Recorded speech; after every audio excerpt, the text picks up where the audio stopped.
Presiden Prabowo Subianto membentuk Badan Pengelola Investasi Danatara untuk mengelola investasi strategis negara. Kepala Badan Pengelola Investasi Danatara, Mulyaman Hadad, mengatakan Danatara dapat mengkonsolidasikan aset negara agar lebih berdampak. Sementara itu, Wakil Kepala Badan Pengelola Investasi Danatara, Khairuddin Jenot, mengatakan fokus Danatara adalah ketahanan pangan, energi, teritorial, dan juga hilirisasi. Daya Anagata Nusantara. Ya, namanya yang bagus ya Pak, terdiri dari tiga kata itu. Danantara. Daya artinya kekuatan, Anagata masa depan, dan Nusantara. Jadi kekuatan masa depan untuk menjawab berbagai macam tantangan yang Anagata bahasa Sanskerta. Sanskerta, ya.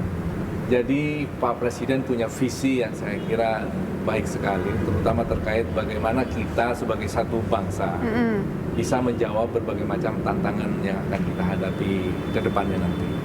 Karena banyak sekali isu-isu global yang saat ini terjadi yang mau tidak mau harus perlu kita address.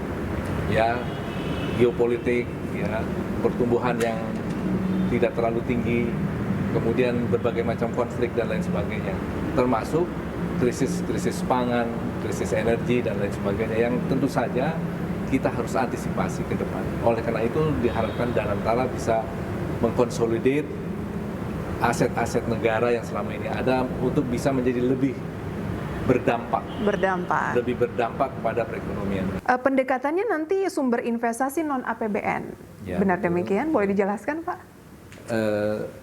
Ekonomi ini bergerak dengan dua mesin. Mesin APBN yang setiap tahun ada belanja, ada investasi, ada mesin non APBN. Nah, mesin non APBN ini yang akan dilakukan oleh Danantara. Dari mana sumbernya? Adalah dari aset-aset negara yang dipisahkan, yang sekarang sudah ada tapi tersebar pengelolaannya di berbagai tempat.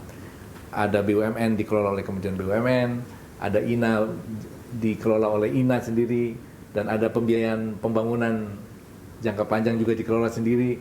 Nah, ini tersebar sehingga kemudian kita berharap kalau ini dikonsolidasikan, ini akan lebih powerful untuk meng-create impact yang lebih panjang dan lebih dalam buat kemajuan, terutama untuk mengadres isu-isu mendorong pertumbuhan ekonomi.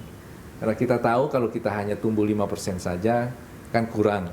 Artinya bahwa aset-aset yang terbatas ini harus dikumpulkan, dikonsolidasikan dengan target yang fokus. Bagaimana Presiden Prabowo Subianto, fokus kita adalah ketahanan pangan, ketahanan energi, hilirisasi, ketahanan teritorial. Seluruh BUMN ini digerakkan bersama-sama memanfaatkan aset yang terbatas ini untuk fokus pada keempat ini. Keempat ini untuk apa? Keempat ini adalah landasannya adalah pasal 33 Undang-Undang Dasar 1945 ayat 3. Bahwa seluruh kekayaan alam ini untuk digunakan, dikuasai oleh negara dan digunakan untuk sebesar-besar kemakmuran rakyat.